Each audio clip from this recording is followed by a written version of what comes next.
welcome to First Things First. I'm Jenna Wolfe.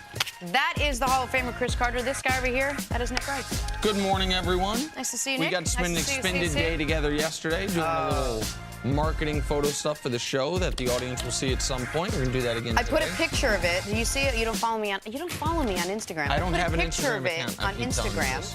And people were very happy with the way we clean up. And a couple people said we are the best dressed show on television. So those were Chris Carter's burner accounts. Exactly. That's one of his favorite thank you for lines. writing that, CC. Made me feel good.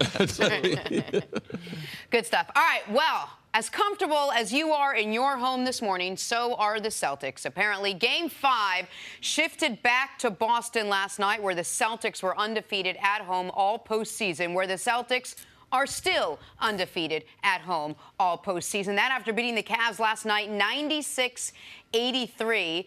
The Boston Celtics are now 10-0 at TD Garden.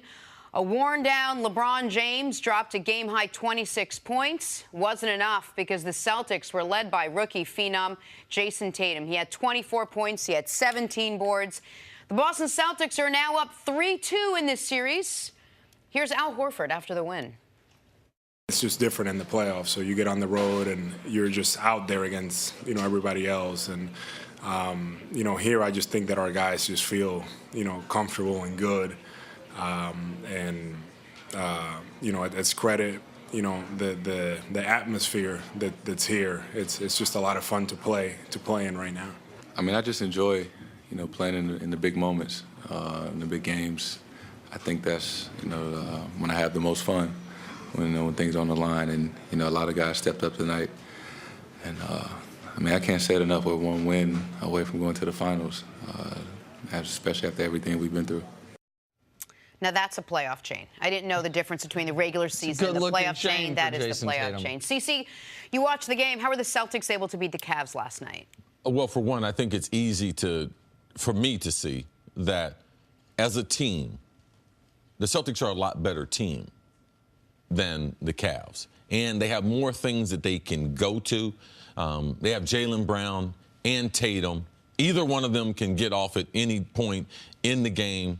They have Horford, who is far more aggressive. The adjustment, Brad Stevens, what is he going to do? He did two things, put Baines into the starting lineup. People say, well, he only scored 6 points. The energy that he brought and those points early, it really helped them get off to a fast start. What else were they going to do when they got LeBron, especially against Rozier and others? They were going to front LeBron no matter where he was. So you'd have to throw a high pass over, which would take time, and they were going to double team on the throw. So those are the two adjustments that they made.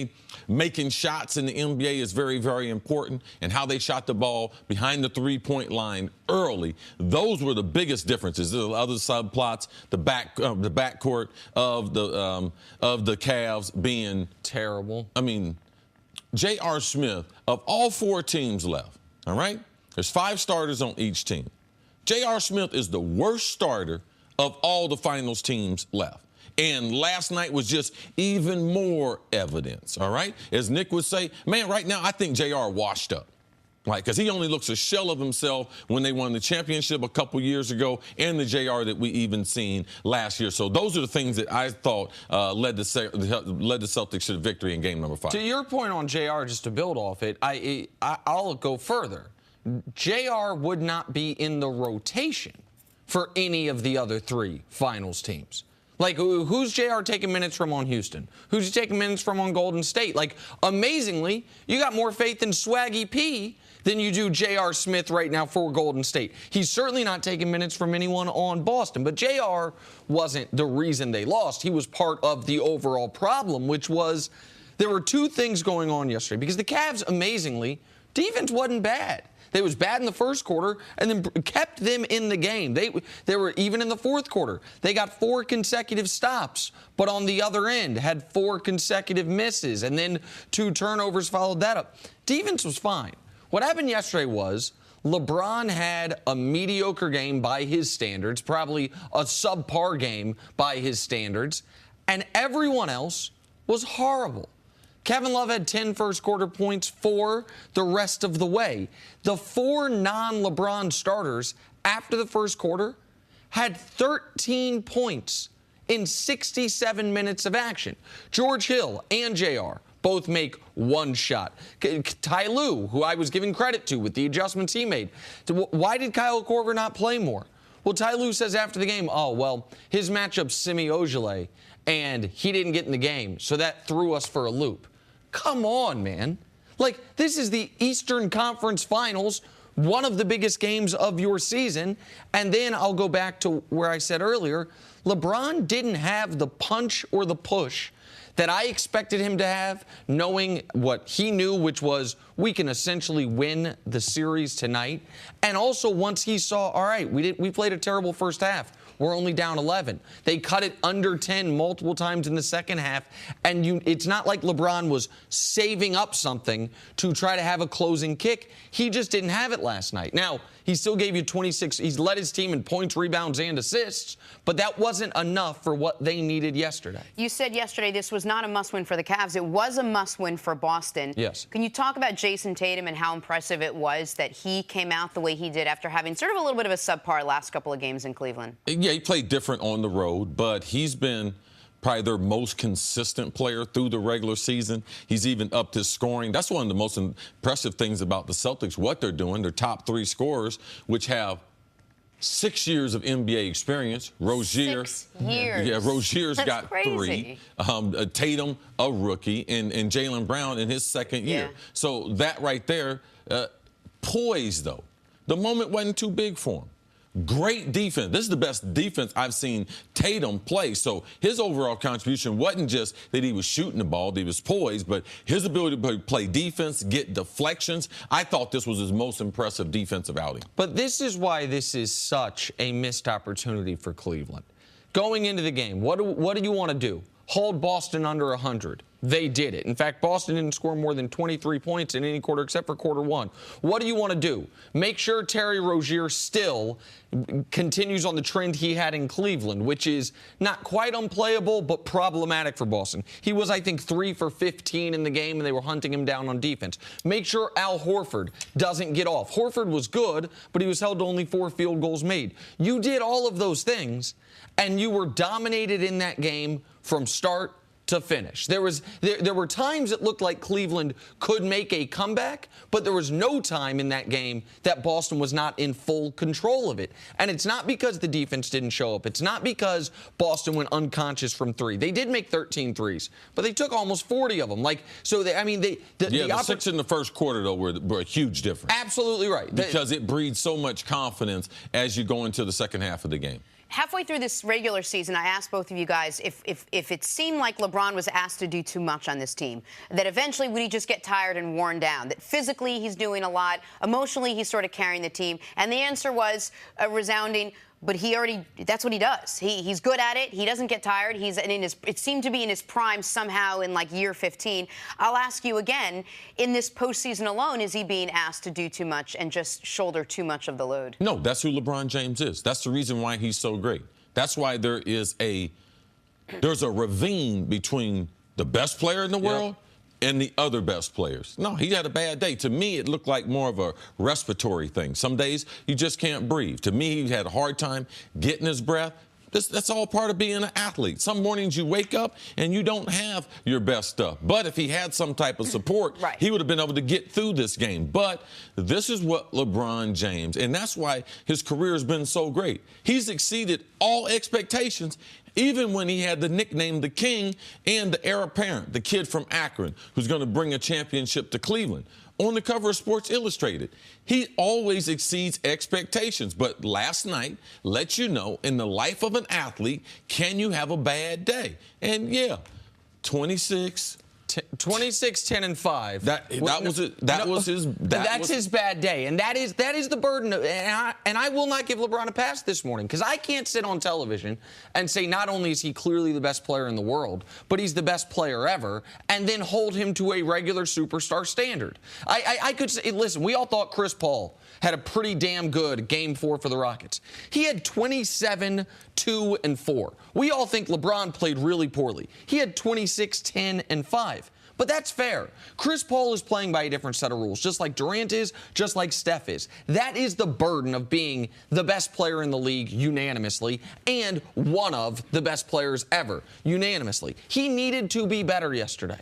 Period, point blank. He looked winded. The respiratory thing's interesting, see, because I hadn't thought of that. I hadn't experienced it, obviously. Well, you he could looked see winded him early. Well, you could see the way he was breathing. Very seldom you ever see LeBron doubled over with his hands on his knees. A lot of times as a coach, you look at players on film and they train you. Watch for the guys that are grabbing their shorts. You know that they're tired. That's when you want to attack them. Also, when he went to the bench, several times he had some type of Kleenex or something that he was blowing his nose. You don't blow your nose in athletic competition unless you're having some type of respiratory or you're having a hard time breathing. That's what I saw. Not as an excuse. As a fan, an observer of the game, and a person who's been in competition, these are the things that you watch for. And also after the game.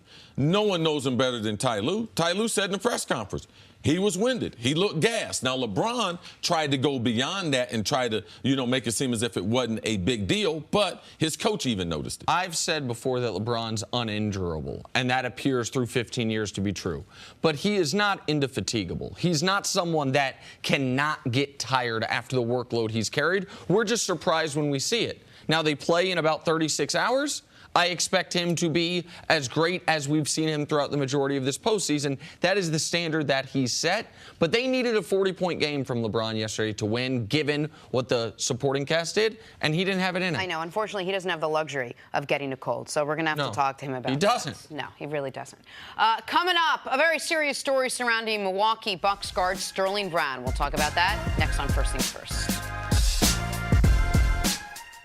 At Buffalo Wild Wings, we'll admit that we often go overboard with our limited time offerings.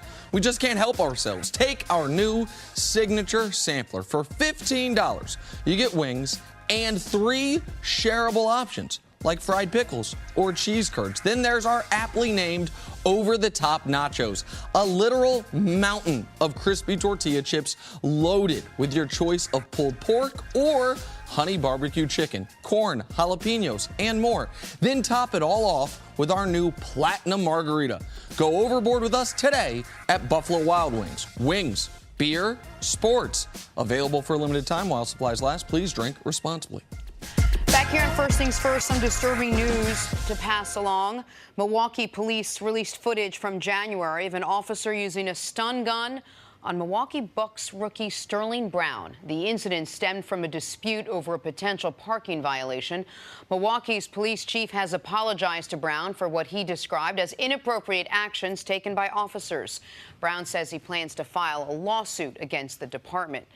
CC, I'll start with you. What was your reaction to this story and to the footage that we're watching here? It's not too surprising for me. Most of my adult life, all of my life, I've been aware of bad situations as far as African Americans and police officers.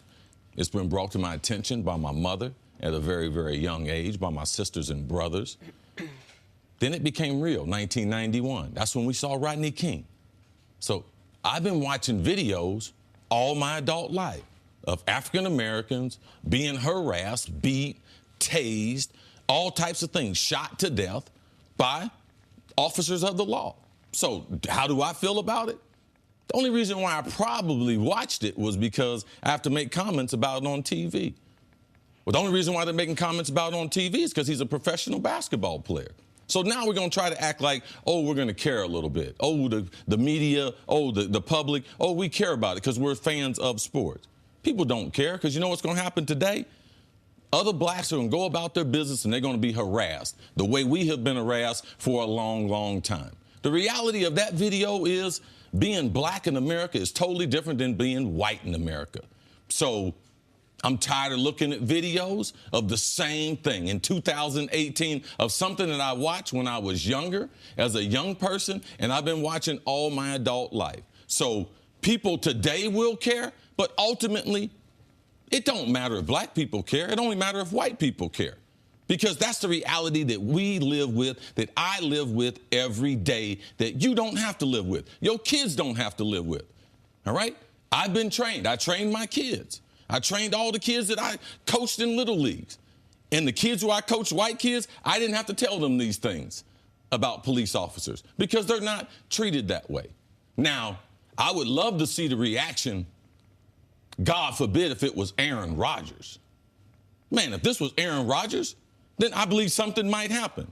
But no, this is just Sterling Brown, just another black guy. Nothing's going to happen. And save it how much people really, really care. Because I know what people care about. They invest their time and their resources. It's no different than our kids at school. We say that we care, and we keep watching them die every day. We say we care about police brutality, and it happens every day. And what do? We do nothing, because most of the cases, you can't even prosecute the officers. So in this case, let's see what happens in Milwaukee. Let's see if these offers are prosecuted at the full extent of the law. I just challenge white people today. I want you to go to a drugstore. I want you to double park your car. I want you to go in and buy something. And I just wonder, what is the probability of you ending up on your face and end up getting tased? Not real high. But obviously, if I decide to do something like that today, the probability is a lot higher. Listen, your point on what if it were Aaron Rodgers, it's implausible, if not impossible, that this happens to Aaron Rodgers.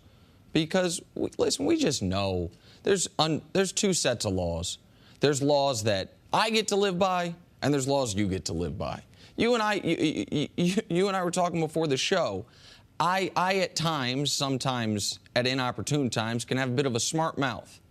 And we were talking about if you and I were riding together, and if we get pulled over by the cops, what you would say to me about how I would normally conduct myself, as opposed to how I'm going to conduct myself with you next to me, and not because you're Chris Carter, just because you're a black man in America.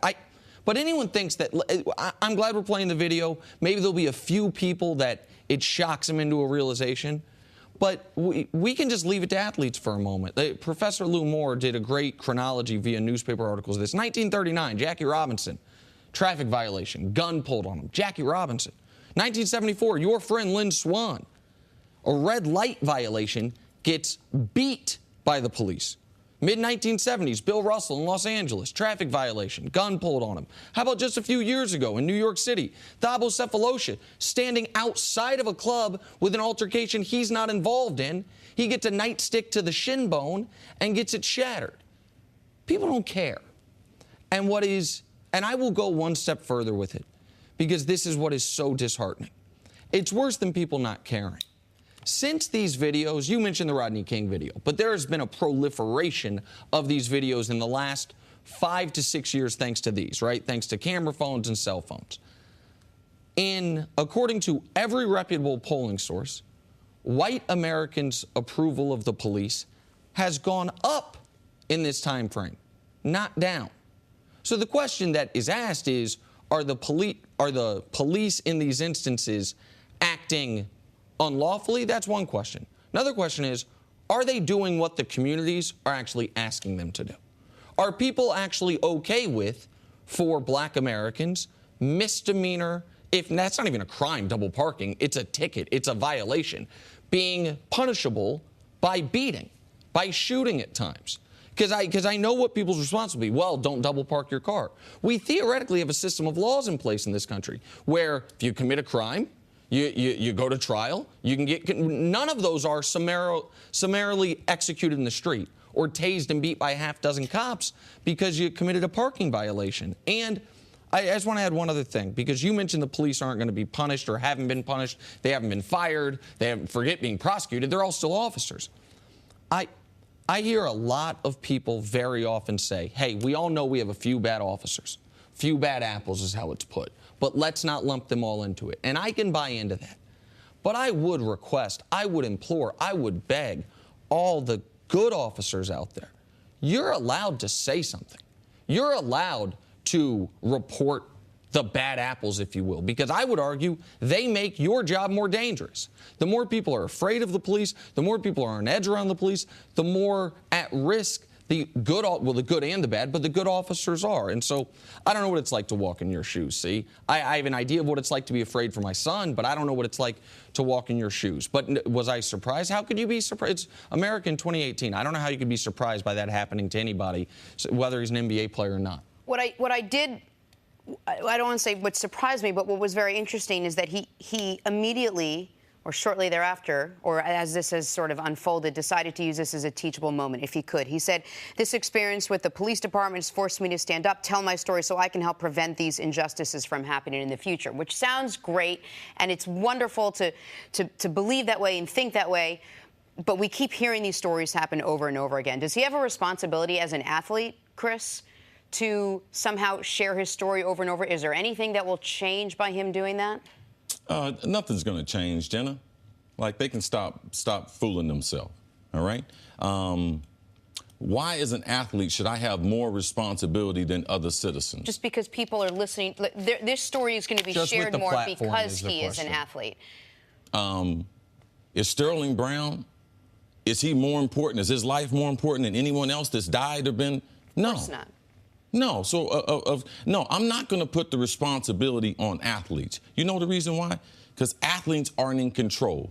They don't control the laws, all right? They don't see what's put on the bill for people to vote on. No, the pressure is not on athletes. The pressure is on the same people that's been on for 50 years. It's on white people, all right?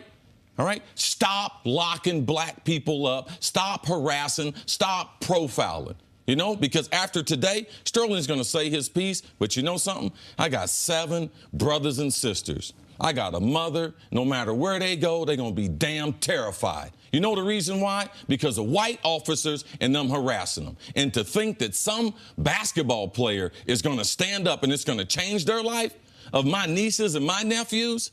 No. You know my niece today, Pierre, she's going to go somewhere and her husband, they're going to be terrified if they get stopped. My nephew, my great-nephew, Tyler, you know what's going to happen to him? Not Sterling Brown. He's got a platform. My nephew, Tyler, don't have no platform. So, no, let's stop moving the burden on professional athletes. No, it's not their burden. It's up for white people to be able to change something. The people in power obviously have the responsibility to make a change if they want to. And the last thing I'll say is this. For as long as there have been police in this country and black people in this country, black people have said the police treat us differently. And for an incredibly long period of time, white people, either publicly, politicians, newspaper editors, or just your neighbor, said, "We don't believe you. We don't believe you. Prove it." And then everyone got these phones, and it started being indisputable. It started to be provable. And what was, in general terms, the white people in power's reaction to it? To double down.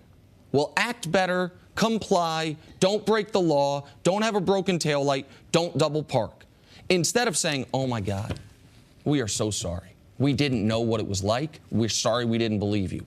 And so if countless videos aren't going to change people's opinion, with respect, whether that was Sterling Brown, Giannis, or Kris Middelton, his teammate, who's going to join us shortly, or if it was Chris Carter walking out of the building today, nothing's going to change people's opinion on this unless they want it to be changed. I'm going to tell you what's going to change. We're going to move on from this topic.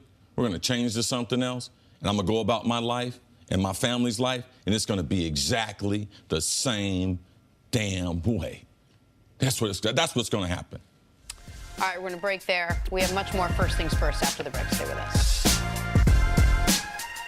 The Cavaliers fell to the Boston Celtics last night, 96-83. They're now down 3-2 in the series, with LeBron and Kevin Love being the only starters to score field goals in the first half. The Cavs supporting cast was, well, let's call it below subpar. Nick, what happened to the rest of the Cavaliers not named LeBron and Kevin? I don't know. I don't know how George Hill doesn't attempt a three-pointer. I don't know how A.Smith effectively lights himself on fire midway through the first quarter and Ty Lue doesn't put Kyle Korver in the game. I don't know how Jordan Clarkson, once again, gets 10 shots up in 15 minutes.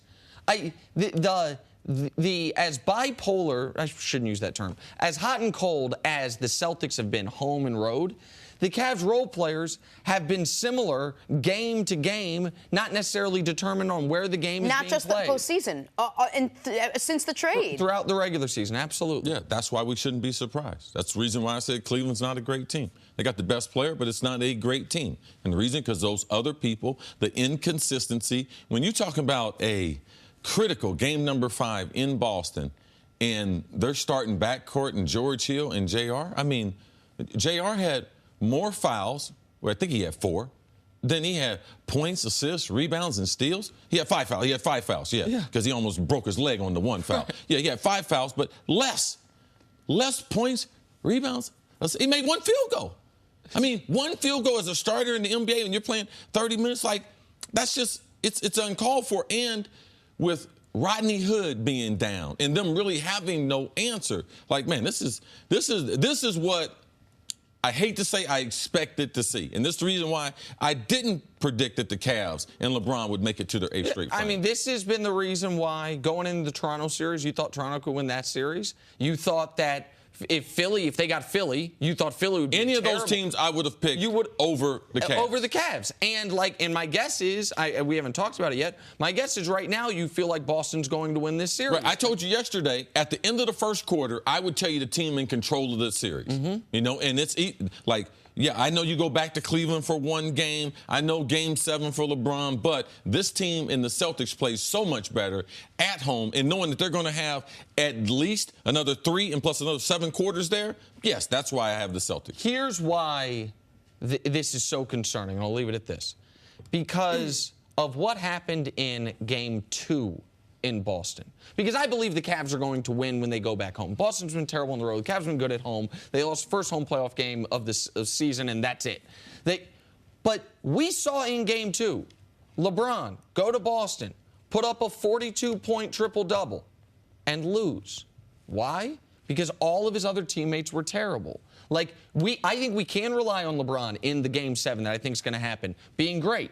Someone else has to be at least okay. Good. Even okay. Oh, and, I mean, they haven't had a single Cav not named LeBron score 15 points in the last 3 games.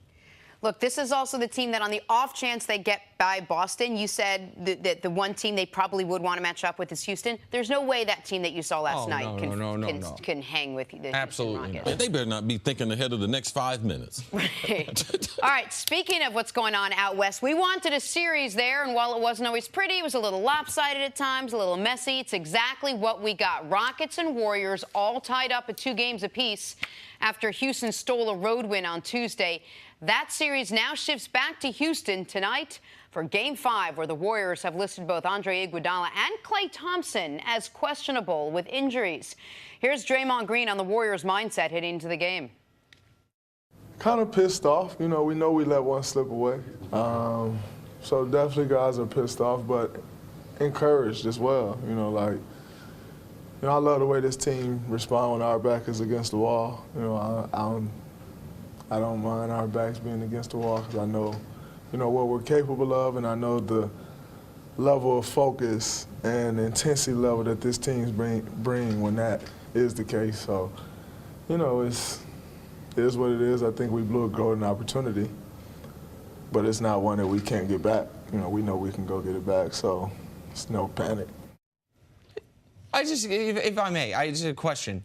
How does Draymond know how this team responds when their back's up against the wall? Since they got Kevin Durant, they've never had their backs up. They've never had their backs up against the wall. The closest they've come was Draymond right there with his back up against a wall for that interview. They've never trailed in a series. This is the first series they've even ever been tied in. They've never faced anything more than a sweep or a 5-game series. How does he know how they respond? I think that Draymond and some of the nucleus players, they've been through enough stuff internally. Even like when they were bored during the season, there's certain little struggles, little challenges that you have as a team. So I could see why Draymond would be, yes, everything that we have faced. Now, if you haven't faced what people call real adversity compared to everything they have been, it's adversity to them. So you can create a world in your mind and transfer that to the other players. So, yes, they have faced adversity in their own mind. If it's not from a PR standpoint, it's other things. The world hates the Warriors. Sure. Okay, so I believe that this is not something made up. This is real. Kevin Durant, he's faced adversity. Draymond's faced adversity, and they faced it this year, not playing up to the level of their expectations. What do you expect to see tonight in this game, Nick? Man, the one game the Rockets haven't had yet this series, and I would imagine if they're going to have it, it would be at home and not in a Game 7, so it would be tonight, is the three-point avalanche. Like, when you're trying to figure out how can the Rockets win 4 of 7 against Golden State, one of the games you bake into it is, oh, they have a 21 of 44 night from 3, and nobody in the NBA loses that game. Doesn't matter who you are. You hit more than 19 threes in a game unless your opponent does the same. You win that game literally like 98% of the time. So I think that is what I'm obviously the Rockets' game plan isn't going to be, we're just not going to miss any threes, but we haven't seen that yet from what is the most prolific three-point shooting team in the history of the league. That's what I think we're going to see tonight. In my sports history, and the higher the stakes, the less my expectations on expertise, because the pressure and the level of energy and defense that teams play, that being in football or being in basketball. I never expect an exceptional performance late in the year and in championship. The reason why? There's too much pressure. The reason why? The defense and the attention to detail, especially when you get into a series, it's hard to get all those open looks when this is Game 5. They've seen you 4 times in the last week and a half. So I never have those high expectations for guys in a championship level. I expect this to be a struggle. And I told Nick this before. Basketball, now Draymond said something. Basketball is not a game you can play mad. Now, Draymond can because he doesn't have to shoot the ball. To rebound, to screen, to do all the grunt work, defense, yeah. You can play mad. You can be pissed. But Kevin Durant pissed? It's not in him. Clay injured? It's not in him. Steph? I mean, even if he is pissed or mad, what's he going to do? Like, they're not that type of physical team. So I'm going to watch Draymond. I'm just going to watch the emotion and see how he tries to channel that to these other guys who aren't mad or guys who play with that type of chip. Yeah. And, Jenna, if one of those two guys you listed as questionable misses the game, in Iggy or Clay, and once again, with just one day off between games, all these guys got to play 40-plus minutes after traveling from the Bay to Houston. That's something Golden State has not had to deal with. That's something this iteration of Golden State has no experience with. 2 games in 3 days where your starters are all playing 40-plus minutes. They're not used to that. Yeah, it was a small thing, but in watching the video that you had broke down as far as Kevin Durant and that last sequence of plays, another thing that's a real thing I want to watch tonight's game, if these guys are injured, whoever is on the court, we do realize that whoever's on the court has not played significant minutes with the stars, with Kevin Durant, with Steph. And you could see Sean Livingston. In the last play, Sean Livingston goes right down the middle and is in the middle of the lane. Now, if Andre Iguodala's on the court, he goes to the right corner. So watch these other players, right, and watch as we get into critical situations. Do they know what to do because they haven't been in them a lot? But Klay Thompson does know what to do, was in, and we saw him limping around in that last game. So let's see how much he can actually contribute. Absolutely. Again, right. Both Iggy and Klay Thompson listed as questionable for Game 5. All right, coming up, Mark Schlereth is here. That's all we have to say. That's it. That's the tease. That's why you should come back next on First Things First. Back here on First Things First, we are joined now by Fox NFL analyst Mark Schlereth. What up, Stink? Good to see you. Good to see you guys. Good How's to it be going? on the program. It's great. It's Good. great. Things are good. Good. That's what I want to know. Yeah. NFL, that's what I wanted to know, that you're great. All right, I'm out. Good. Thanks for being with us. Yeah. NFL owners unanimously approved a national anthem policy yesterday. The policy requires players to stand if they're on the field with the option to stay in the locker room during the anthem. Teams will be fined if their players or personnel do not follow the new protocol. NFL Commissioner Roger Goodell said, quote, "We want people to be respectful of the national anthem." Mark Schlereth, I'll start with you. What do you make of this new anthem policy? Well, I mean, again, the narrative on this whole scenario was never about disrespecting the national anthem or the flag. And I listened to your eloquent conversation about Sterling Brown. And I told you in the hallway, I have never one time in my life thought about telling my kids what to do in case they were pulled over, because there is a difference in the way white people and black people are treated by the police. So it's never even crossed my mind to have that conversation with my kids, and that breaks my heart that my African-American friends have had to have, every one of them I know have had to have that conversation. And that's sad. And so this has never been about disrespecting our national anthem. As a matter of fact, it was a sit-down by Colin Kaepernick originally, and Nate Boyer, Green Beret Nate Boyer, is the one who cajoled him into right, kneeling. to say, hey, kneel, because it's not disrespectful. We would see it more of a sign of respect. Right. And so, but again, the narrative, right?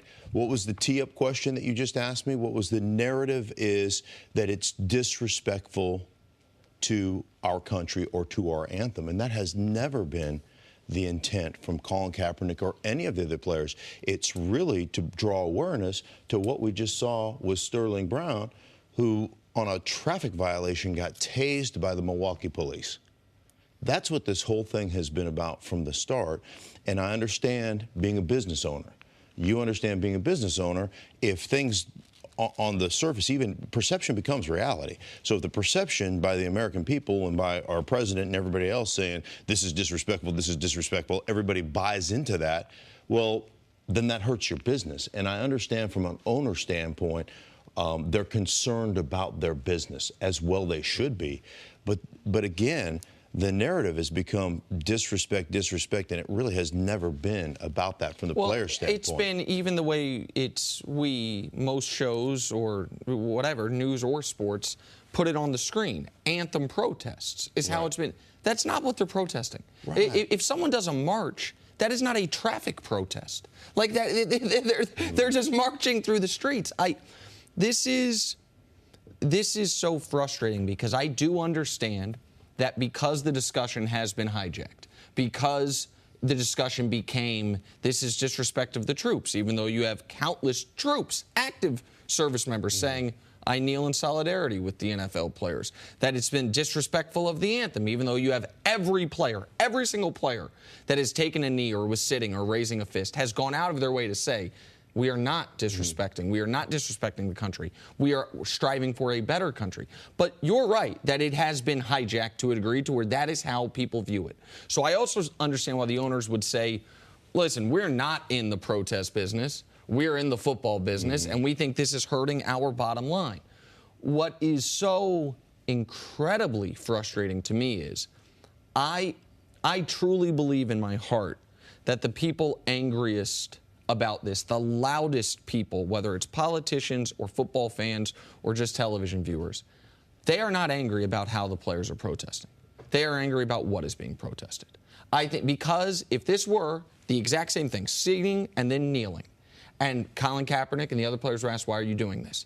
And the answer was, I'll be honest with you, I think our troops who return home from war defend that flag more than anyone. I think they are mistreated. I think the VA system's a mess. I don't think we take care of them. And I won't stand for the flag until we stand for them. The people angriest about the disrespect of the flag would be standing and applauding. The problem is not the method of protest. The problem has always been what they're protesting. And there's always been resistance in this country from the predominantly white power structure to any form of black protest advocating for equal rights. And the anger gets even greater when it's theoretically black folks who have made it, prominent black people, when the answer's always been, what do you got to be mad about? You're rich, you're famous, you could be a pro football player. Ignoring the fact that there's irony's not lost to me. Sterling Brown might not be rich yet, but NBA player, none of it matters. None of it changes in those moments for what they're protesting. And so I understand why the NFL did what they did. It breaks my heart that in this country this couldn't have been a unifying thing. It breaks my heart that people couldn't say we all should strive for a more just place, a more just police force, a more just treatment of all of our citizens. But we're not there. We're not even close to being there. No, we're not there. I'm not surprised. I know the ownership of the National Football League. This is what I expected them to do. And I expected them to try to do it also without it being collectively bargained. You know, I can understand them with being the owners of the business. They could do what's best for the business. But You're in business with the players. It's a partnership. Everything's been collectively bargained. And to think that you could change the rules without them having some type of say, I'm not surprised at all. But at this point, last year, the owners did something monumental. They made a contribution, almost $100 million to the Players Coalition, to all the causes, to all these players, Malcolm Jenkins, Doug Baldwin, all the great things these guys are doing. Now, it's just going to be just an afterthought. Like, we'll never talk about that contribution they made because it should have been followed up with something. Their $90 million should have been followed up with a policy that took the players' voice in mind, that they did care. So for me, just like the Sterling Brown, this is just evidence. I know that they don't care. I know they don't care. And yesterday what they did was even more evidence of that. What about the policy itself? Is there anything to the fact that players are allowed to stay in the locker room, or if they want to protest, can stay in the locker room, that now this turns maybe a little bit more turmoil rather than unity because you're going to have different fractions on teams who are in and are out? I mean, does it actually solve the issue that the NFL intended to when it was first laid out? Well, the issue certainly won't be solved. I mean, they're just trying. I mean, the $90 million looks more like hush money than it looks like a partnership now. Yes. Right? Just keep your mouth shut. Here's $90 million, and let's make sure that we don't mess with our business. I don't believe that. I mean, if a bunch of guys are out of the locker room, we'll have counters. We'll have somebody going, okay, so-and-so and so-and-so and so-and-so was not out there, and so I don't think it alleviates the issue. It puts. So what does it do? It closes a drape on a messy bedroom. It closes people come over to your house and your kid's bedroom's a mess and you ask them to clean it up and they didn't. What do? Do you leave the doors open or do you shut them? You shut them and say, oh, that room's off limits right now. And that's really what it does. It's closing the drapes so you can't see our dirty laundry. And this issue will continue to be exploited for profit and for divisive purposes from people who think they can benefit from it. There will be people counting who is out of the locker room, who is not, because for good or for bad, the most powerful person in this country, the President of the United States, he said this morning, right after the show started, that if you're not standing for the anthem, not only should you not be able to play in the NFL, maybe you shouldn't be allowed to live in the country. And the belief is that this is a winning issue, and that pointing out the ungrateful black athlete is a winning political issue. So if there's guys in the locker room, we'll know who they are. They'll be pointed out, and this doesn't solve anything. It might be the drape, but it's a drape with a hole in it, like that people can still see in there. If the NFL, if they cared, you know what they do? Because right now the owners, they want to make everyone think they're more patriotic than the players, and that's a bunch of bull. You know what the owners are doing? You know what the Park Avenue NFL office is doing? They're taking money from the military. That's why they got the people standing up. They in partnership with the military. The military is paying them to have those flags, to have the soldiers on every field. Why don't we talk about that more? The NFL is benefiting from this. And based on what you said, if I got a call from Washington, D.C. right now, and they were congratulating me on something, I would consider that to be fool's gold. All right, we'll leave it there. Mark, stick around. We're back with more First Things First right after this. Le'Veon Bell was a no-show at Steelers OTAs yesterday. He remains unsigned after receiving a second consecutive franchise tag. According to teammate Antonio Brown, that's a bad idea. Brown said, quote, "You can't make anything better without showing up. That is my mantra every day on this show." Stink, how big of a deal is it for a player to basically shame another player about missing OTAs? Oh, a guy that has his money going to shame somebody that doesn't have his. Like that's inappropriate. Like, you can't do that. That's one of those things. That's one of those locker room violations that you should never do. And all we have to do is look to Los Angeles and the Chargers with Hunter Henry. That's why you don't show up. Because what are the odds of you getting paid if you tear your ACL in some voluntary workout? Playing some football, doing some football drills, tear your ACL, then what are the odds of you getting a long-term contract, especially at that position, the running back position? I mean, he's already been around. He's already had the wear and tear. Like, yes. That's ridiculous. And Antonio Brown ought to keep his mouth shut when it comes to other people's money. You got yours. I feel like this is a code that you keep to even post-career, to a degree, as far as chastising guys for getting money. I talk about NFL salaries a lot because it's a hard-capped league. And I think it matters. Like, money spent here is money that therefore can't be spent there. And this is something that about my commentary has always rubbed you the wrong way. Like, it does seem to me like there's a rule amongst players. Like, we want everyone to be as rich as possible for as long as possible, and don't count my money. Like, that's the message I've gotten from you, which is why I was shocked that Antonio Brown, who's the highest paid receiver in the history of football, is going to go after any of his teammates who has yet to get a long-term contract. Yeah, I mean, this is a cardinal sin. You don't talk about other people's money. And it just speaks to Pittsburgh. There's a lot of things. Well, why haven't they won a championship? Well, you know something? Talking about another star player's money when you have long-term security, doing that in the offseason where we could have been talking about 100 other things today in the Pittsburgh Steelers, but some type of way, they always manage to get themselves, like, once a month. Ben Roethlisberger, I ain't helping out the rookies. They think they know everything, don't need my help. And then we got another star player talking about another star player. So this, to me, as the world turns, this happens to be the Pittsburgh Steelers that are very, very talented. We saw it all year last year. There were 27 stories about the Steelers. 26 of them were not even football related. Not only last year, Jenna, since this collection of players, all right? This is the only time in Pittsburgh Steelers history that you have all these little subplots, all these other agendas coming out of the locker room. And I believe it's a team sport. Right. All right? It affects the bottom line. Here's the deal, and Herm Edwards used to say this to me all the time. He goes, you're either coaching it or allowing it to happen. I was going to ask about Tom. So, it comes down, to me, it comes from the top. It comes down to Mike Tomlin. You either have to say, we're not going to do this anymore, or they're going to be real consequences. What do those look like? What is a real consequence? Well, let's get an example. Okay. The Giants' new coach, Pat Shermer. Pat Shermer. They had a player who commented. It was Landon Collins. He commented on the tackle Eric Flowers, yeah. Not being at OTAs. He said he's not here because he's mad because we signed Eric. The coach said the next day in the press conference, I told Landon, don't talk about another player. Don't let either if the player's not here, either allow me or the organization to talk about it. It's not your job to comment about players and why or why not they're here. But isn't that Mike Tomlin's thing? Mike Tomlin's like, yeah, let's own it. Let's embrace the fact that this is a sort of a dysfunctional family, if you will. It sort of worked for us the last couple of years. Look how deep we go. We're consistently good.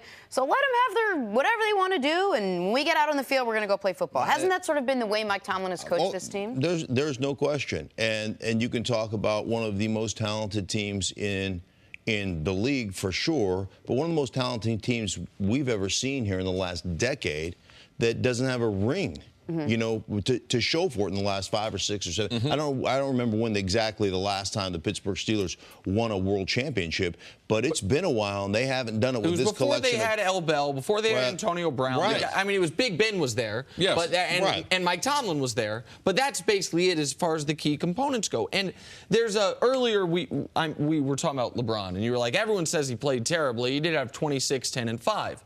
Well, that was below what the expectations were for him. There are 28 teams in the league that would love to have the Pittsburgh Steelers' success over the last 5 years. The problem is there's 30 or 31 teams in the league that have less talent than Pittsburgh. Like, when you talk about overall offensive firepower, I think it's the best.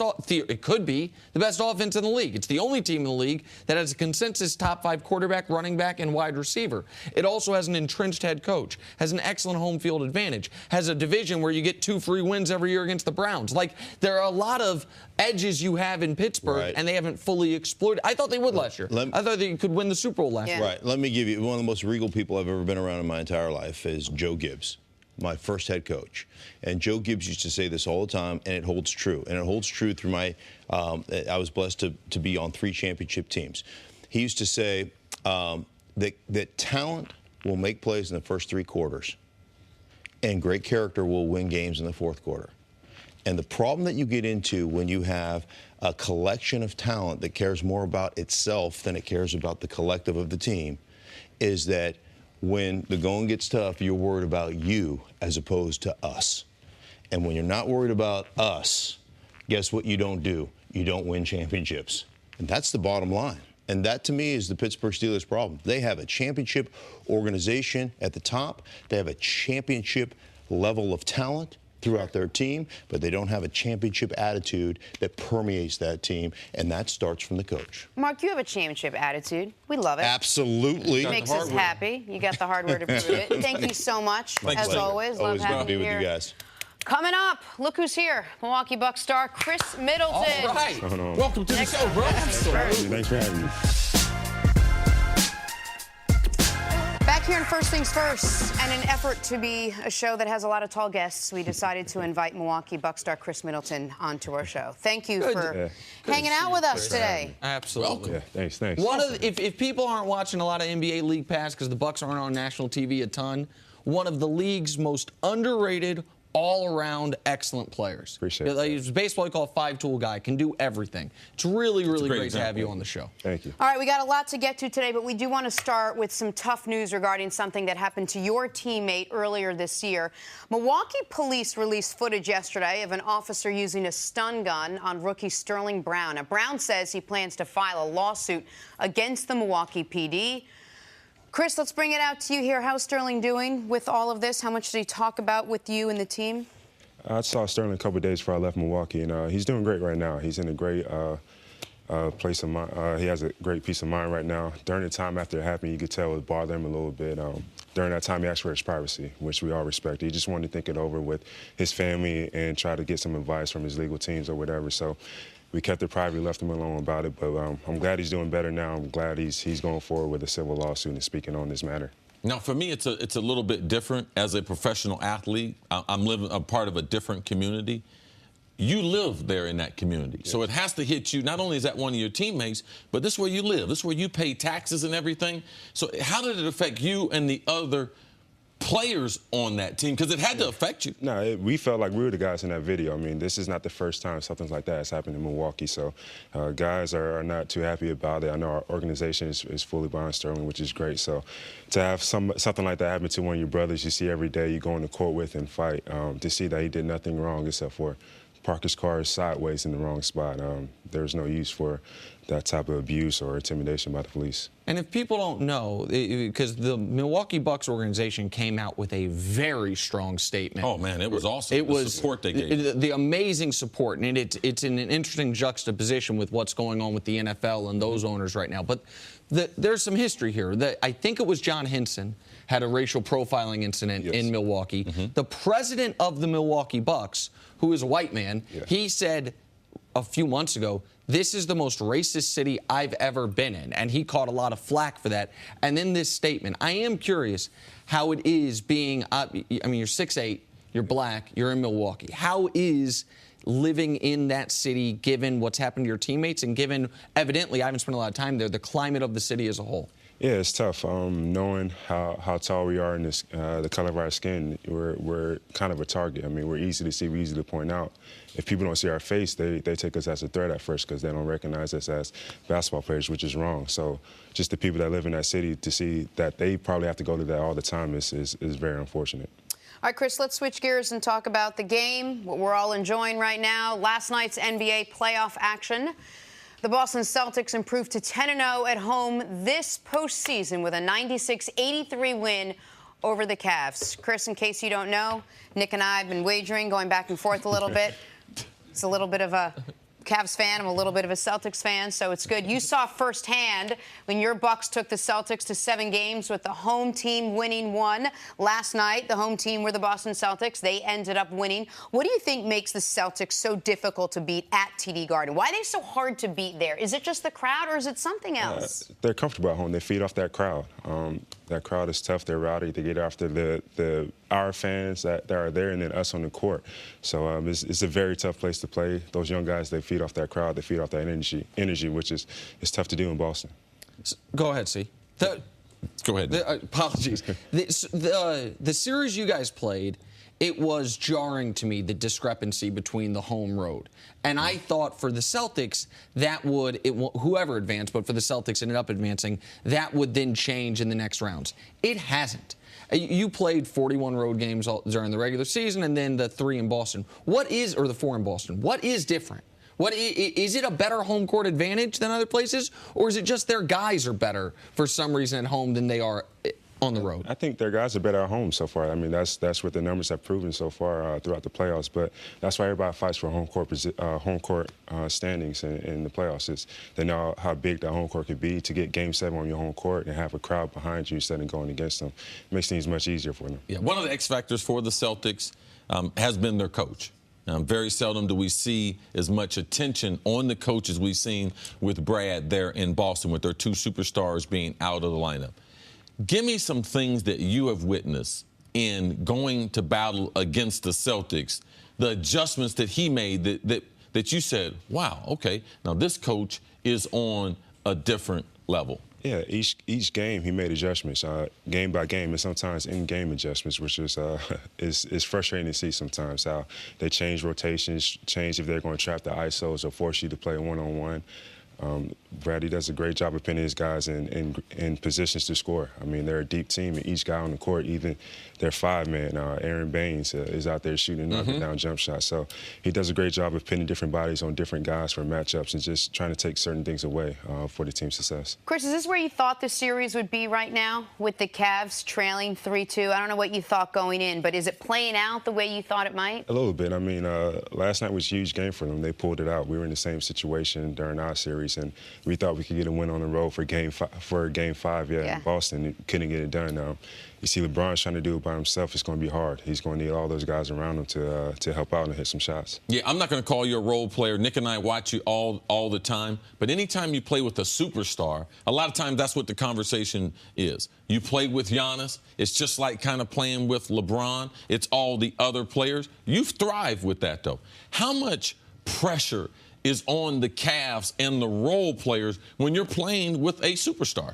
Yeah, I mean, they're probably feeling it a little bit right now. I mean, LeBron, he's going to score, but for them to win, he's got to get his assists. He's got to get in the paint and kick out and get the other guys involved. What he's trying to do, he's not going to be able to do it by himself against that team. Here's what I know. If the Cavs get the contribution in Game 7, because I believe they're going to win Game 6 at home, if they get a contribution from their non-superstar, the way the Bucks did from Kris Middelton in Game 7, they'll win that basketball game. Kris, you had 32 points in Game 7. In that series, I think you shot... I told him before we got on the segment, if he was on the Cavs, they'd be in the finals. Oh, no question about it. Like, he's giving them more production than their second and third best players combined. Like, in the playoffs, you were really good in the regular season. I thought you had an argument to be an all-star, but you didn't make. You were really good in the regular season.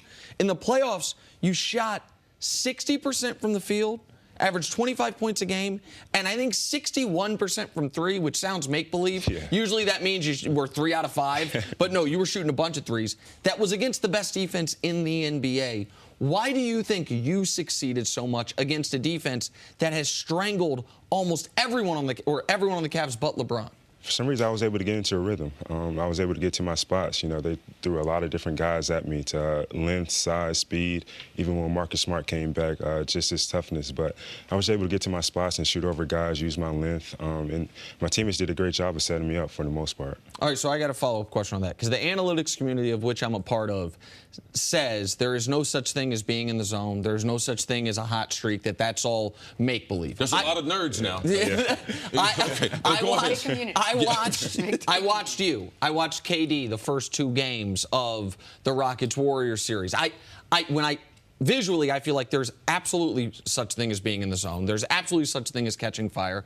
Did you feel that? Do you think that is a real thing? And as a player, does the basket appear to get bigger? Definitely so. I mean, you see 2 or 3 in a row go in. You think anything you throw up is going to go. It's going to drop for you. And that's the way I felt during that series. I had a lot of great looks that they went in. I had a lot of looks that I didn't think they were going to go in, and they ended up going in for me also. The reason why that you've ascended to being a star player is because your work ethic. People don't know you or watch your game. Just reading about how you've worked to get to this point. You have Giannis and yourself. What are some of the things you're working on this offseason to get ready to take the Bucks and the new coach there to that next level? Right now, I've been in the weight room for the last 2 or 3 weeks. It's just you already? I mean, the season's not even over with, bro. Yeah, just getting That's ready. awesome. Though. Getting ready though for the next year. I want to have even a better year. I want to get further. I want to be still playing at this time. So I want to work on my body, get as strong as I can, get healthy. So just got to take it step by step. I haven't really thought about necessarily what I want to add to my game for the next season, but that'll come in the next couple of weeks. Chris, one of the more fun people that we've enjoyed following this season has been Giannis, watching him sort of develop, not just on social media, where he's had a lot of fun and it's been entertaining for us, but on the court as well. Just give me, what's he like as a teammate, as a friend, as a player? I mean, if there's a guy that looks like he's having fun when he's playing basketball, it's Giannis. It's definitely Giannis. I mean, he just wants to have fun out there. He wants to win. He wants to compete. To have a guy like that on the side of you is great.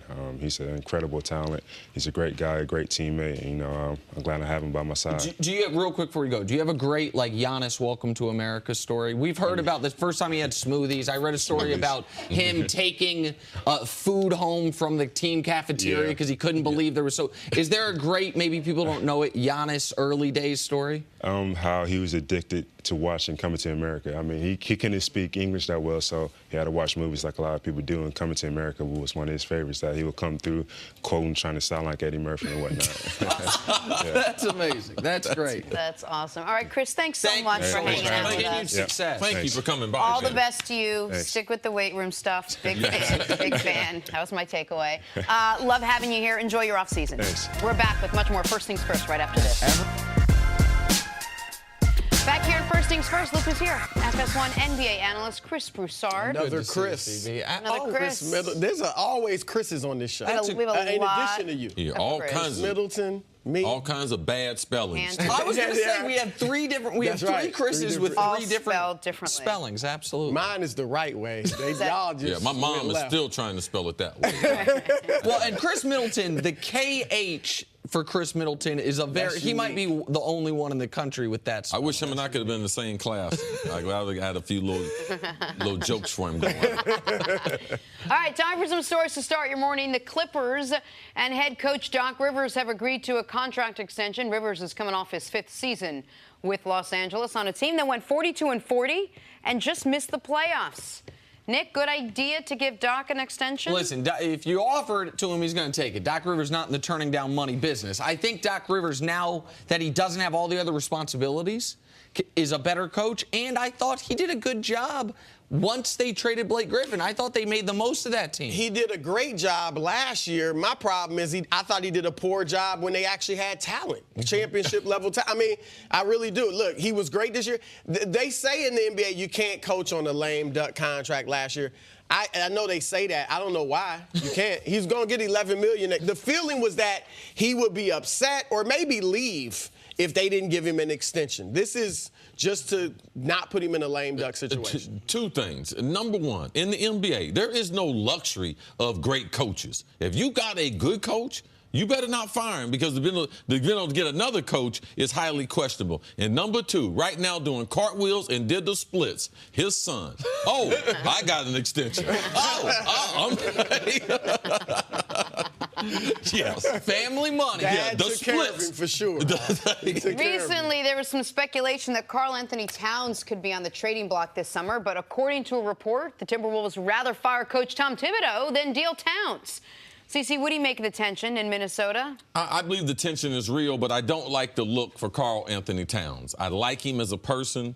He's embraced Minnesota. Minnesota loves him. I never like when a player is put in the conversation of, you either have to make a choice between that player and the coach. It always comes back to haunt the player. It always makes the player look bad. So that's just not a look or a conversation I want surrounding the big cat. Well, it's telling that he hasn't come out. This has been out for a few days now. He hasn't come out and said, look, that's ridiculous. You know what I mean? Everything's good.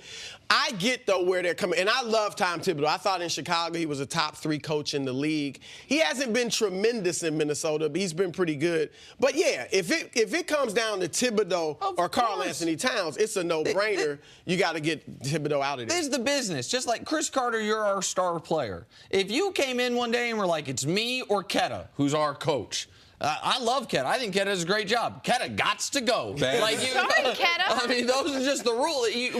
By any means necessary, you No keep problem. I got a few proposals for you after the Keep show. the talent. You keep the talent. All right, Rockets. Bad example, Keta. Bad. Sorry, Keta. Rockets and Warriors are back at it tonight. Game 5 from Houston with this series tied at 2 games apiece. Rockets snapped the Warriors' 16-game home playoff streak and now hope to carry the momentum into this game. Now, the Warriors have listed both Andre Iguodala and Klay Thompson as questionable with injuries. Warriors not thrilled, but also not worried. Kind of pissed off. You know we let one slip away.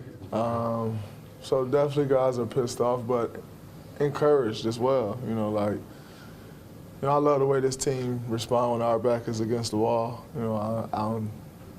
I don't mind our backs being against the wall because I know, what we're capable of, and I know the level of focus and intensity level that this team's bring when that is the case. So, it is what it is. I think we blew a golden opportunity, but it's not one that we can't get back. We know we can go get it back, so it's no panic. All right, Kris, what are you expecting to see in Game 5 tonight? Well, for the sake of suspense, I'm hoping Houston wins. Because imagine if they win and put the champs on the brink. We're going to probably have a 7-game series. It'll be great. But I'm expecting Golden State to come out and take it tonight. And I'm expecting big games from Kevin Durant and Steph Curry. Kevin Durant now has had about 2 days to listen to how he should have taken the shot. And he should have taken the shot. And he probably knows it inside of himself. So I think he's going to come out and really kill them like he usually does from the mid-range. And then I think Steph has the same way, had 2 days to listen to how he faded in the fourth quarter. After that great third quarter, he's shimmying and all. That makes it worse. When you showboat like that, and I like the showboating, but when you do that and then disappear, it makes it worse. So I expect those two to come out with big games. There's an element to me of, to quote Rocky IV, the Russian is cut as far as how the Warriors lost in Game 4. We've never seen this team lose that way. We've never seen this team under Steve Kerr, with or without Kevin Durant, dominate a team in the third quarter and then blow that lead. We'd only twice this year seen this team have a double-digit lead going into the fourth quarter and lose that game. But Game 1 of the season to Houston Rockets and 2 days ago to the Houston Rockets. This team all of a sudden feels vulnerable. And I would imagine for them, their sense of invincibility has been punctured just a bit. When Steph, you know why Steph thought he could shimmy up the court with a minute left in the third quarter? He thought what everyone else thought. Game's over. Yep. I can showboat because we have won this basketball game. I mean, it's not officially already got to play the fourth quarter, but we've never blown a lead like this. But then they did. So that plus the Houston crowd, plus, as I mentioned to you yesterday, one of these games, Houston going to hit 17, 18 threes. Like, that's going to happen. For all those reasons and the health factor, I think the Rockets are in the better position tonight than Golden State. The two questionable players for Golden State, Iggy and Klay. It really affects Golden State's abilities to defend, and especially on the perimeter and on the wings. Who else do they have to defend on the wings? Like, I mean, what type of defense are they going to be able to play? And they're going against the worst team for these guys to be injured. That is a team that not only shoots the three, but has a bunch of depth on the wing. And you lose their athleticism. If you lose the athleticism of Klay and Iggy, I mean, what do you have? Like, you got a bunch of jump shooters in KD and in Steph. So what I expect to happen, I look for for Houston to be able to get the win tonight at home. And I haven't seen, and we saw the fatigue on LeBron, the best conditioned athlete in sports now. Right. We saw last night either a respiratory or his legs, the overall fatigue. If they play in this game with lower leg injuries, like that's the thing I wouldn't want to be injured at this point in the NBA season. Well, anything under my hips, and with Klay having a knee, and with Iggy having the bone contusion, which is right below the knee, like how are you going to be an effective jump shooter? We saw Klay come back into the game. The first shot he took was a complete air ball. And even if and you the think, last shot. And even if you think Klay will be able to, if he gets open, hit shots with the knee injury, so much of Klay's the way he gets open is moving off the ball. Yes. Quick cuts, moving off screens. Like that, the knee injury hurts his ability to get open, even if you see him in practice. Oh, he can still hit the jump shot. Like that. And obviously, Iggy's entire If it was utility KD, is it his would be athleticism. different. Absolutely. Because you right. can still post him up. You can still put him at the three-point line, and he can shoot right over top people compared to the movement that Clay the has. question is, how bad is the knee? That's the. I mean, they seem pretty confident. They said a couple of days ago, oh, he's going to play. They don't seem to think it's serious, but let's see if it hinders him. How does Houston use that? Well, I mean, obviously it's just one less weapon that the Warriors have. It's easier to guard him, easier to stay with him so he doesn't get wide open.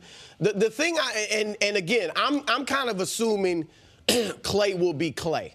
If that's the case, I think in this series the Warriors just have a lot more room for error.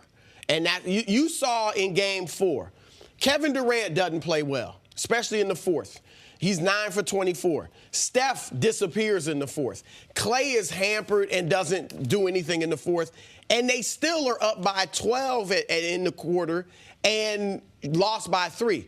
Houston, on the other hand, gets 30 from Harden and 27 from Chris Paul. Now, granted, Harden didn't play well in the fourth either, but 30 is 30.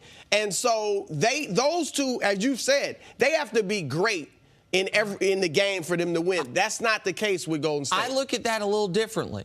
Because over the course of the game, Harden and Paul scored 57, Steph and Clay scored 55. Chris Paul shot 50%. Harden, though, shot, I'm doing the math real quick, 38%. Steph and Durant both shot 38%. Like, those guys they did it in different times. Yes. Harden did it early. Steph did it in the third. CP3 did it in the second half. They did it different times, but they kind of canceled each other out. If I'm Houston, I'm like, man, my third leading scorer, Eric Gordon, was 4 for 14. Clint Capella was a non-factor. P.J. Tucker didn't make a shot. So for all those reasons, I think coming home, Houston actually can look around. Because what Golden State can't do is say, Nick Young, he's going to be the guy that saves us. Sean Livingston, he can do better than 2 for 5, but you can't rely on Sean Livingston for more than 7 or 8 points. Like, all his shots are that herky-jerky 12-footer that looks like a terrible shot every time, but he seems to make it. So I didn't think Houston played great offensively in Game 4. I thought they played superb, near-perfect defense in Game 4. Chris, but think about it. You said they combined for, 57? 57. That's more than they averaged. Yes. They usually give you 48. In the regular season, sure. You know, and Clay and Steph, that's about Steph they and give KD. you that. Steph and KD average 55. Yeah, you're right. Absolutely. Where Steph and Clay are up around, they're around there too. So. All right, Chris, stick around. We're going to take a break. Coming up, has LeBron James finally hit a wall? Hope you saw a video of that. That's next on First Things First. Early hours, Chris Broussard. Early hours have trained me to power through fatigue. Fame, talent, and success have trained LeBron in his 15th season to do the same thing. The King dropped a game-high 26 last night, but it wasn't enough as the Celtics got the Game 5 win 96-83. LeBron, a little fatigued, a little tired, a little winded, a little respiratory. LeBron and the Cavs now find themselves down 3-2 in this series. Here is an exhausted LeBron James after the game. I have my moments, but I think everybody at this point is tired, or worn down or whatever the case may be. But still trying to make plays to help our team win, put us in position to win. And we had moments, we had an opportunity, but we didn't make enough plays. Look, this is the thing the situation, the problem that the Cavs have. They have one player, and everyone else sort of relies on that one player to be absolutely amazing, whether they show up or not, because it's gotten this far. But have they placed too much on LeBron? Is it all finally caught up to him, do you think, Kris Broussard? Well, he was clearly tired. He even looked tired in the post-game press conference, the way he was talking, his mannerisms. I'm not going to say they don't have enough help because I still think he can get them to the finals. But I'm going to say 2 things. One, this is the worst supporting cast he's had in a team in the conference finals. And I'm talking about 2007, which most people think is one of the worst teams, if not the worst team to get to the finals. But they were excellent defensively. Exactly. They were a top 5 defense. You knew you could count on their defense. Home and away. Yes. That was their calling card, and then you had LeBron. And they did have 3 double-figure scores in the postseason compared to this team that's got 2. The second thing I want to say, this is an indictment, and I've defended him. I've been a defender of Kevin Love, but this is an indictment on him. He's a perennial All-Star, 5-time All-Star. I don't think he's a Hall of Famer in the future. Some people think he is. Some people have said that they think he'll be in the Hall of Fame. He has given you 15 points a game on 39% shooting. And this is who Kevin Love is in the postseason. That's right in line with his career playoff averages. And I would defend that as a third option when you're not getting the same looks every night. They're running offense through him sometimes. Yes, he's your second option now. This is his opportunity to do it and prove that I'm still the Minnesota Kevin Love. I just don't need to score and do as much. And he can't do it. Right. When they made the trade, Nance Jr., Clarkson, Rodney Hood, George Hill, like we thought that the oldest team in basketball was going to get more athletic. This is not a very, very athletic team. When you remove Rodney Hood from the rotation and he's not playing, and JR, his play is totally suspect. Like, they become less athletic. They can't get up and down the court. This is an offensive-driven team. They got to be able to shoot threes, push the break to be able to generate open threes. So when they don't have that, you can't depend on their defense. You can't go through 82 games. I know we'll talk about, they went through a couple trades. They went through some rotation. But from a philosophy standpoint, it is not their philosophy to play defense. 29th, I'll keep repeating this, in the NBA during the 82-game regular. What do we expect to see in the playoffs? We expect some transformation, that the Cavs are going to be a good defense. And no, they're not a good defense. And this talent, as you mentioned, it's almost criminal to see LeBron, that if he decides to take a break or he gets a little winded, that the team has no chance to win. But the defense, though, while it's been terrible throughout the regular season and not much better in the playoffs, the defense wasn't the problem yesterday. The problem yesterday was the offense. Yeah, they would have taken holding Boston to 96 points. Like, the problem is Kevin Love scored 4 points after the first quarter. He had 10 in the first 4 points after. How about this? All the starters, aside from LeBron, after the first quarter, they played 67 minutes. They combined for 13 points. Combined. That's the starting lineup outside of LeBron, quarters 2, 3, and 4. Jordan Clarkson gets in the game. He finds a way to take 10 shots in 15 minutes, because of course he does. Your second favorite Cav. Oh, my God. But you're not surprised by any of this, No, Broussard? hold on. This is, Jenna, it's one thing to be bad as a supporting cast. It's another. Let me tell you the only times a Cavs supporting cast. But Jenna's not wrong. What do you mean? Because I've been talking about this team every single not day being a good team all season. So her thing is, are we surprised? No, we're not surprised, Jenna. No. Now, I'm going to tell you what we might be a little surprised. We're surprised. You know what he said in the Pacers series? Kris, you know something? The reason why I'm encouraged is because they can't play worse. And in Toronto series, that was true. That was true in the Toronto series. Oh, but that didn't end the season. Did they pass off some trophies after that? No, but I said that if you're going to do that. I said that in response to you saying the Raptors were going to beat the Cavs. And I said if LeBron stays at this level, the supporting cast won't be worse. I told you in the next series, the also-rans would show up. And that's where we are now. So, Jenna, to answer your question, no, we shouldn't be surprised by this team. No. Because it was, and I said it right on this show in this chair, it was blind faith in LeBron. That was the only reason to say they're going to get to the finals. That was it. There was nothing we saw on the court outside of those first few days after the trade, right? When the young boys look good, but they just have proven they're not ready for prime time. Okay, so then I want to go back to something you mentioned yesterday that you've talked a lot about. The Cavs are now down 3-2. They're playing a Boston team that hasn't lost a home game. The supporting cast is playing terribly, right? We all agree. In order for the Cavs to make the finals, it's going to take back-to-back spectacular LeBron James games, including a Game 7 win on the road. Obviously. Maybe not back-to-back, because the supporting cast has been better at home. Okay, but LeBron... He'll have to play great. LeBron's going to have to play really well in Game 6. He's going to have to be LeBron. And then in Game 7, he's going to have to be spectacular. Yet some folks would make the argument it's better for LeBron to lose one of these games.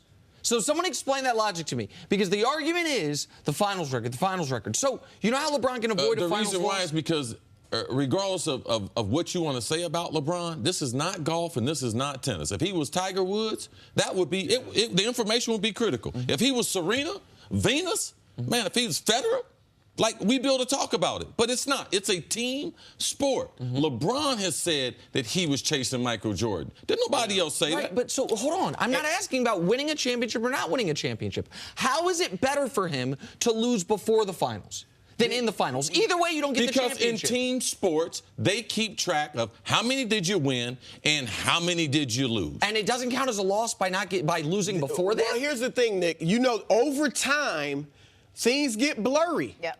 We don't think about, I'll put it this way, Michael Jordan. First of all, you've brought up, he lost in the first round. He got swept in the first round. He didn't make it his first 6 years. You're the only one that talks about that. Nobody else thinks about, he got beat in the first round. We think about 6-0. And here's the thing. When he came back from baseball and they got beat by Orlando, it actually was better for him not to get to the finals, because I get it. Then You everyone's lost hold their on, you mind. always want to go as far as you can. Of course. But when we look back, if they had gotten to the finals and lost to the Houston Rockets, that mystique of Jordan never losing, being 6-0, he'd be 6-1, and it would be worse for his legacy.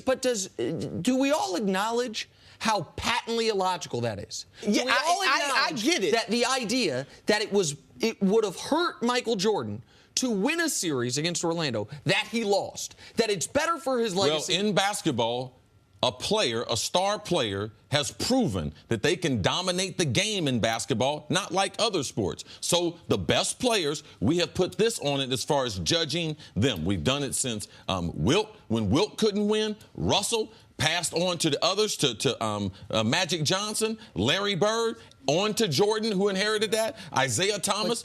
Does that only apply to the finals, though?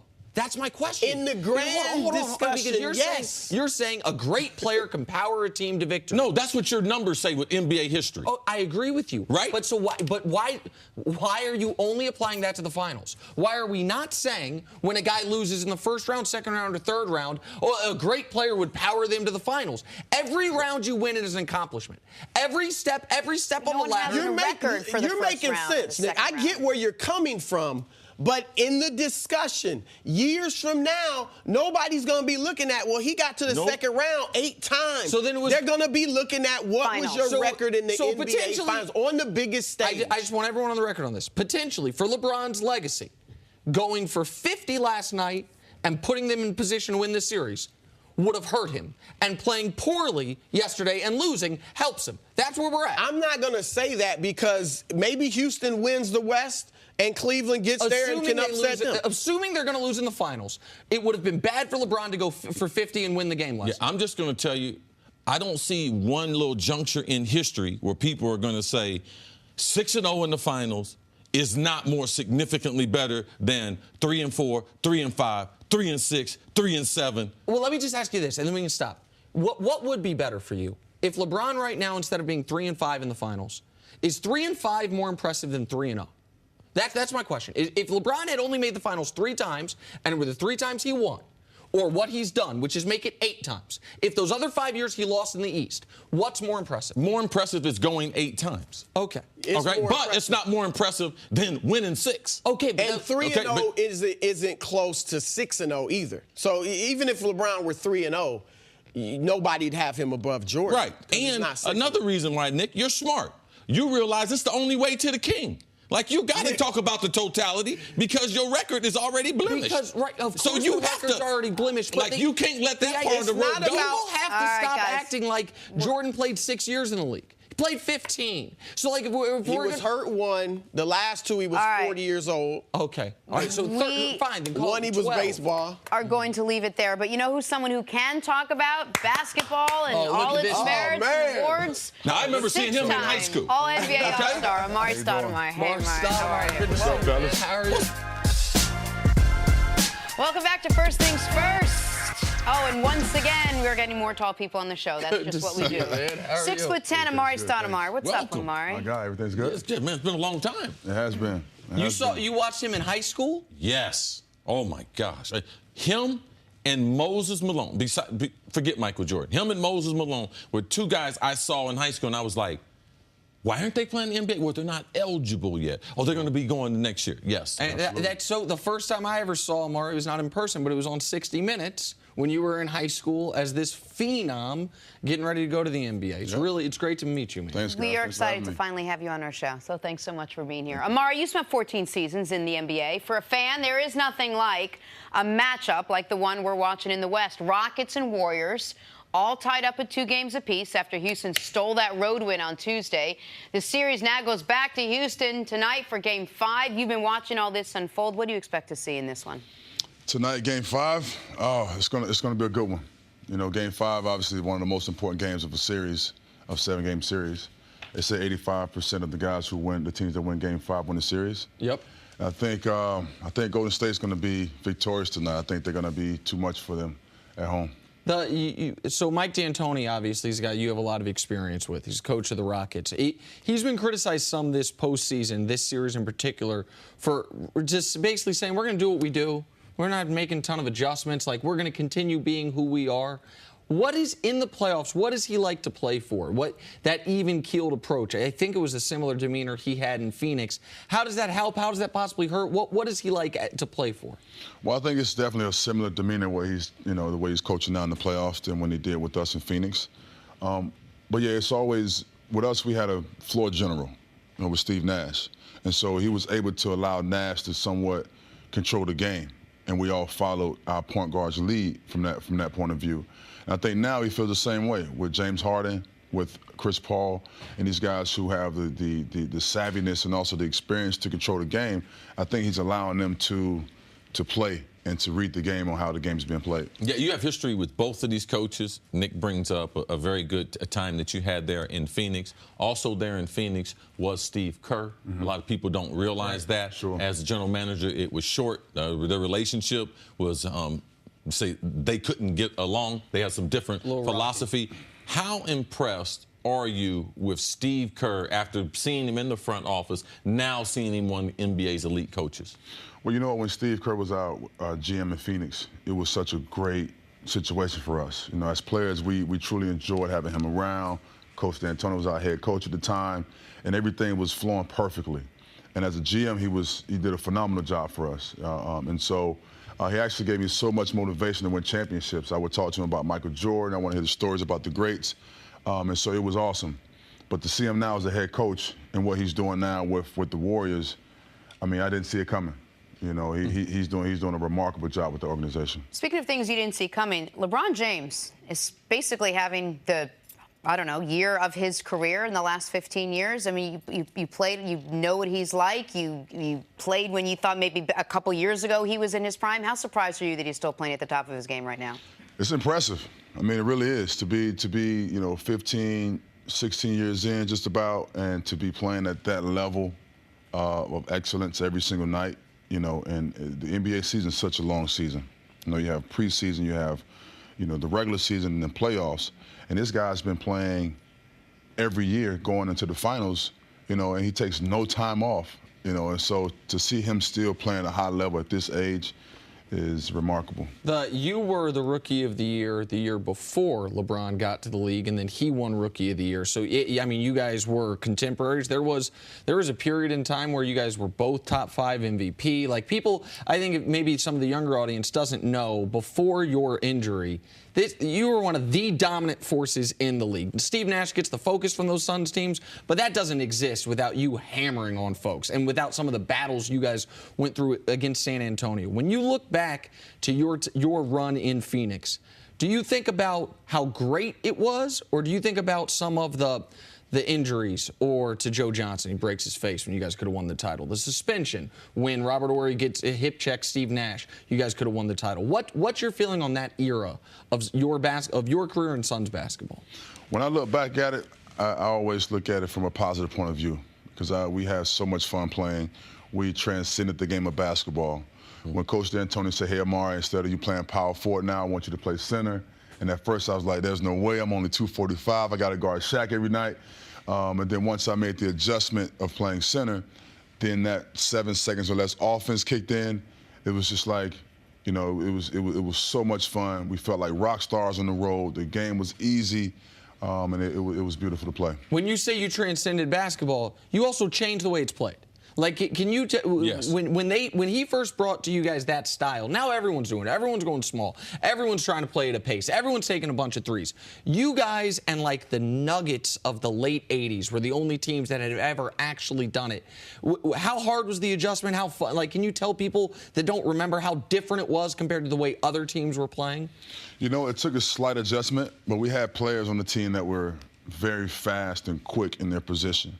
For myself at the center position, Sean Marion was playing the power forward, which he was a natural small forward, and Steve Nash, who's a soccer player who just does not get tired. So when the ball is thrown in bounds, he's already gone, and so when he's gone, you got to keep up with him. And so over time, throughout training camp and practice, we were able to somewhat adapt to that speed of play, and then when the season started, we just hit the ground running. And it was perfect. You look like you're in tremendous shape. You're a guy that's always done some cutting-edge things from a nutrition standpoint. You got any more basketball in you? Yeah, I do actually.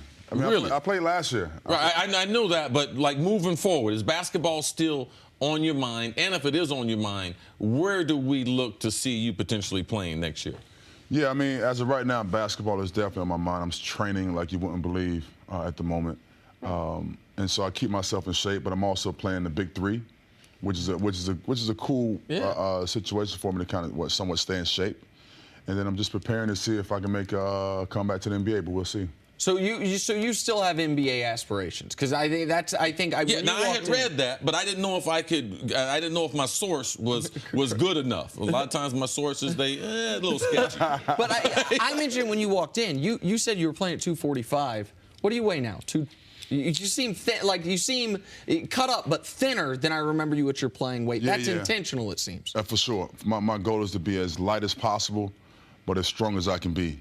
So right now I'm at about 235, 238, but I feel like my strength the same as it was back when I played. What advantage does the Amar'e that's sitting here now have over the guy in that graphic behind you? Well, because if you're going to come back and play, I'm just curious. Sometimes smarts, sometimes just knowing the game better, anticipating all that stuff actually helps out more than just being super, super young and athletic. Oh, for sure. I mean, to have the IQ of the game now at this level is important, you know, to know how to play the game, how the game is played on both ends of the court. And then also just the leadership qualities that's needed right now with the young players is important as well. And the red wine baths, right? That's the rejuvenation for you. Wait, tell us about it. Oh, the red wine baths. Yeah, when I played with the Knicks, I go to the spa and they have this feature there that's the red wine bath. And I would go there and just indulge in the red wine. But you're out on that now? No more? No, I still go, yeah. Okay, whenever I get a chance to. All right, yeah. Sure. Why he's doing more drinking of it now. Yeah, before he was just, it was the fountain of youth. I've been told to ask about your passion project that you're working on right now. Talk to us a little bit about it, Amar'e. Well, we got a few passion projects. Right now I'm in the art space, so I'm an art collector. I do a lot of things with the company Sotheby's in the art space. And then also, as far as the wine is concerned, I just released a collection of wines. The vineyards are out in Israel, the cellars in Israel, but we sell the wines in New York, New Jersey, and Miami. And so, I mean, there's a lot of moving parts happening. Like, look at you, just like a slice of culture that decided to come in. You're a little company called Sotheby's. I don't know if you've heard of that company. I have my own vineyard in Israel. Like, how fancy are you? One of your friends in Israel who took care of my wife and I when we were there, and he also directed us to someone you might know there in Jerusalem, and we brought back a piece of art. From Jerusalem. I have it here in my apartment. Very cool. An amazing piece of art. And a lot of that has to do with you and your relationship. Sure. That's awesome.